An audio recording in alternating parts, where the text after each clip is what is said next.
Reflective symmetry is also known as line symmetry or mirror symmetry.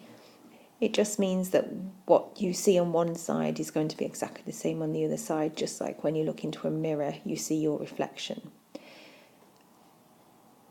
Reflective symmetry can be spotted within shapes, patterns, or letters. For example, if I put the shape one here, it might ask you to look at this shape. I'm going to use an isosceles triangle. It might ask you to draw a line of symmetry or reflective symmetry down there.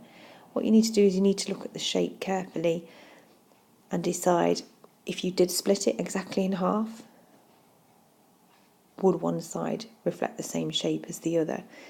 If I put a line of symmetry as best as I can down here, you would see that one side of the shape is then reflected on the other side.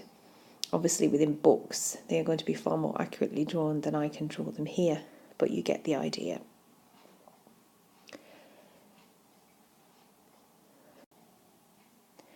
Another way they might ask you to draw reflective symmetry is to look at the patterns, and they want you to draw the reflection that you would see on the other side.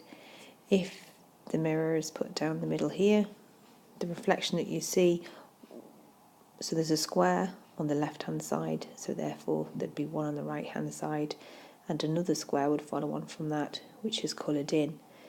You then have another square next to this one coloured in, but a blank square on the other side. You have a blank square next to this one, and then finally a coloured one here. You can see that what is the shapes that are on one side are still on the other. Sometimes letters are used in reflective symmetry questions. It might ask you to look at this letter. So if we take the letter P, it might ask you draw a reflective line of symmetry. If we look at P though, it doesn't matter if we chop it in half that way. You can clearly see that this top part is completely different to this part. If we try and chop it in half down the middle, you can see that this part here again is different to this part here. Therefore the letter P has no lines of symmetry, whereas other letters do. If I put the letter A in the corner here, it might ask you, has that letter got any lines of symmetry?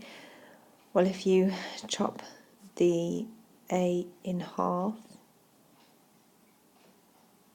vertically, you can see that this side does reflect the same image as the one on this side, so therefore it does have one line of symmetry.